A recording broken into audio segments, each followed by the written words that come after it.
All right, welcome back to the channel, everybody. We are in Norwood, New Jersey, just outside of Newark, where we have the Reefpalooza show over the weekend. Pretty excited for this one, but I don't really want to go inside. It's like 80 degrees out here. We've had almost what feels like 100 and something degrees in Florida lately, and I'm ready to enjoy this. We got green grass, no rain, but Larry's got a nice tank, and we got to go in and see it. I guess it's a pretty tall tank, so I'm pretty excited to see that. We've been seeing a lot of shallow ones lately. So let's go inside and find out what it's all about.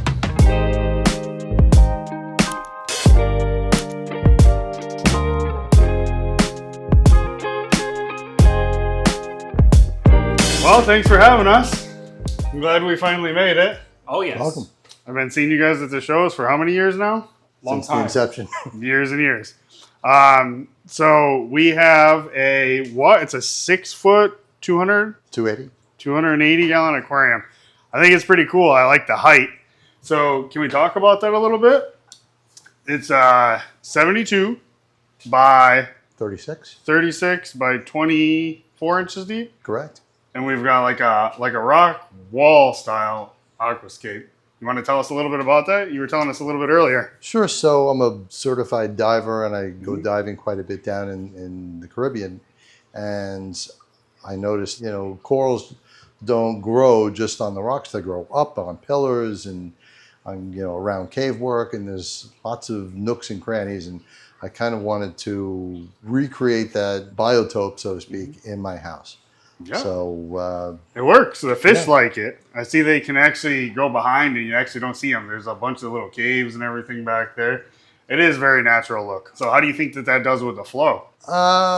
challenging. It was tricky? Yeah. The flow doesn't get through all those nooks and crannies, and you probably need stronger pumps, more pumps, and as the corals grow, deflects a lot of the water that's pulsing out over the water column. Well, I think it still works. I mean, I'm watching the flow here in the open, and you can actually see all the particulate moving across the sand bed, and it stays elevated into the water column. So even if you do have those pockets back there, I don't think that's that big of a deal.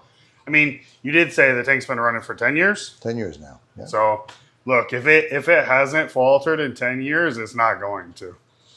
I think it's super healthy. I mean, you've got a good thing going on here. You've got everything from Euphilia to Monopora to Stylophora, Digitata, Acros, and then even your trumpet, right? Yeah, there's a lot going on for sure. There surely is. And then even your Symphilias and your Lobos on the bottom, they don't mind. The flow is good in the tank, truly. On the tank, you've got, what do we have for lights here? Radium Pros, an AI in the middle, and a Vitamini strip on top. Okay. And what was the logic behind that? The strip? The strip, because I didn't get that blue pop that I was looking for that really makes the corals fluoresce. Mm-hmm. So you weren't getting it out of the Hydra and the Radion, so you added the Vitamini strip. Yeah. Interesting. Yeah, and it definitely adds that extra something, the natural effect when you have the shield over the front of the tank. Mm-hmm. Yeah, I like it. I like the look of it. I think it makes the tank really stand out. So you've got a lot of small fish in the tank. Like, what's the logic there? I didn't particularly see many big fish when I was out on the reef. Okay. Although, everything's relative. They do grow French angels, and it goes up, and emperors. And I would say that's too much for this tank. They'll be eating all the coral. Yeah, for sure. You don't want a French angel in here. But anyway, I wanted to keep it just Anthias and wrasses, small little things, although I probably can get some bigger fish at some point. Yeah, I think it's time. I mean, you asked me just a moment ago what I would add, and that's the only thing that I would do. I would add a couple bigger fish. And then... Any more coral? Of course, always more coral. There's tons of rock. Always add more. There's rock here. There's rock here. Look, we can make use of every bit of square inch of the tank. Oh yes. But I do like what you've got with the fish. Let's talk about some of the fish that you have. The star of the show, in my opinion, the rhomboid. Oh, yes. Rhomboid. Yep. I mean, I think that's probably my favorite in the tank. Oh, and what were you thinking with a Burgess? That's crazy. No? I was told they are reef safe with caution. No butterfly is 100% reef, but No? reef safe. Except the copper band. but he's not bothering the Lobos and Symphilius. That's really impressive. If He you picks ask me. off the rock a lot, and I did, like every tank, you bring different pests into your tank. I've had Aptasia in the past, and he pretty much did his thing. Definitely not going to have Aptasia with a Burgess. No, he Not for a minute. yeah, he really Wow. did a good job. Yeah, The square? the square's Boy, pretty. he's gorgeous. Yeah, he's one of the bully bosses in the tank. Really? I would say he's the reigning supreme king in this tank. Even over the Dusky. Over the Dusky, yeah. Yeah, the Dusky's pretty Really docile. impressive. Oh, Yeah. that Dusky over there is a pushover, I would say. Interesting. Okay, and then you had a Timor Wrasse. You said a pair? Yep. The yellow-tailed tamarin. You got blue-eye cardinals. You got orange-striped cardinal. We got a black leopard down there. Yup, the black leopard. The Lamarck's angel. You had Carberries and Bartlett's. The Fowler Eye Tang. White-tailed bristletooth. And of course the cleaner wrasse. I've never been able to keep a cleaner wrasse No. for an extended period of time, but I think that's just a testament to how mature the tank is. They don't do good in newer tanks. It's big enough for one. You've got enough fish for two. yeah. And it's a mature tank. So that's a winner for a cleaner wrasse. So how do you like working on a tank that's deep like this? Oh, it's I've fallen into it a few times. That's what you meant. No, it's challenging for sure. It's a low ceiling, so it's you hard have to get to- up there. Yeah, all your tools are taller than the gap between the ceiling and the tank, right? I'd Yeah, say if the it's- ceiling was higher, I think it'd be easier. So what other challenges accompany the height of the tank? Well, placing corals, you have to get the tongs positioned properly, and something falls. If it's not glued down to the rock work, you have to get in there. The tongs, You don't get it out if it falls behind the rocks, huh? Oh, no, that's it. It's gone. Oh, I have. Into the abyss? In the abyss. Yeah, I've had a couple If that's pieces. $1,000 coral, that $1,000 is staying down there forever. You know, I wanna when we get a chance to get the camera in on that, I wanna show that chalice up close. We have that same chalice at the store. Which one? The cup over there. Oh, yeah. Oh, okay. That is literally a chalice. Literally. Yeah, it's called a cup Yeah, it is. chalice. I have never seen that coral grow like that. What? Yeah, I got blows that my from mind. Joe Caparati. He came and gave it to me. How funny. Yeah. In our systems, they grow flat. Yeah, Just like a monophora. It Makes no sense to me, it's but actually, whatever. it was on a disc. It covered the whole disc when I first got it. And And it grew flat first, right? yeah, it goes out and then up. It is an environmental adaptation, whatever that is. It's pretty cool. Interestingly enough, it's held its color. Yeah, when you look down inside, there's a ton of paint. Yeah, And Oh, you yeah. can't see it because you're looking at the bottom of the coral where Right. there's no tissue. right, exactly. The other oddball I have is one of my favorites, my sea heron here. Yeah, we call him Bugs Bunny. Look at him go. Yeah, over here he calls him Shrek. I never heard of that. Yeah, think about the ears on Shrek. Yeah, he's one of my favorites. I got something to control the algae. He does a fantastic job. Snails alone don't do it. You need a whole crew. Army. Yeah, you need a whole crew of. Yeah, and then they fall down into the bottom of this tank, right? Yeah. I don't think, honestly, with that, you've got helicories and you've got an Anthias wrasses, neither of which are going to allow you to have snails. So let's talk about the water change schedule. How much of a water change do you do, and how frequently? Once every 2 weeks, Okay. 20-ish Ish. gallons. Mm-hmm. I'd say once a month I'll siphon out the detritus from the sand. And that's enough to keep the nitrates down. Yeah. How high do you keep the nitrates? Had them as high as 30, low ends 13. So at a low average, below 20. Yep. Okay. And the phosphate levels, how do you keep those? 0.05. And that's controlled by. My MCR reactor that I have inside with phosphate remover. Okay. So like a GFO. Yeah. Fluidizes and pulls all that out.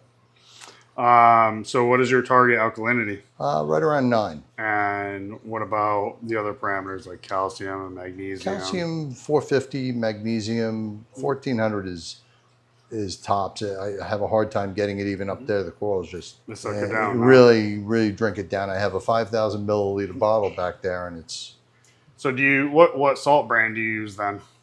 Red Sea, Red Sea right? Blue. Yeah. Yeah. And that salt mix is at like 1440, I think. Yeah, I mean, the alk isn't terribly high on the blue like the pro salt, Correct. so it's a nice balance. And then the core elements from the Trident core elements Okay. keep everything balanced pretty nicely. Yeah, you've got a lot of plating corals. They suck up a lot of minerals, Yeah. for sure. All of your Montes, the Prites. I mean, look at the size of that Pavona on the back wall. That's 20 inches across. It's pretty crazy how much that's taken over that side of the tank. Yeah, it definitely gives it a different feel, right? Yeah, that one was hard to find. You almost the need Pavona. something for over on this side. Yeah, we could pay. All I have to do is just break it off and paste it on there. There you go. Let's talk a little bit about the lighting schedule. How long do you run the lights for, and how long do you run the white schedule for, or is it a blend for the whole day? Okay, good question. So they come in, the blues, 6 a.m., and that ramps for like 4 hours. Oh wow, long ramp. Yeah, and then the whites come on for about 2 hours, 2.5 hours, 12 to 2, and then I run at 14,000 K rest of the day, like what you see right now. No red, no green. And what time do they shut off? Shut off at about ramps down 9 o'clock. And you think that that's pretty? I mean, I would assume so, but you think it's pretty accommodating for both Stonies and LPS? Yeah, I think so. I see on this side you've got a couple nice, like a flamethrower chalice and then another rainbow. They seem to be happy with that. Yeah, the mix, they're just intertwining one another, and colors are holding. So what are these power heads down on the end here? This is... That's from Amazon. I don't remember what the brand name is. They look strong. Shockingly, it is. It was originally 4 heads. It's but actually he better broke it in than half. all the other pumps I've seen out there. It's really strong. I Yeah. mean, I'm watching the flow move across the top of the tank. Anyone's So- interested, find it on Amazon. It's suction. It was pump. actually, it comes in a 4-pack. We broke it apart, and the electrical genius over here glued the wiring, and so it wasn't exposed. And I don't know, it seems to do a fantastic job. I have to clean them, obviously, pretty frequently. Wow. Yeah, I've never seen them before, Yeah. but they move a lot of water. That's for sure. No, they work. I have a pretty sneaking suspicion that the reason why that sand over here is not on the bottom of the tank anymore is for the the motion that it carries. Yeah, and also because there's dead spots there, and I've had lots of algae build up. What is the next step for the coral? You asked me about what you should put in here next, but what do you want to put in here next? Everything and anything.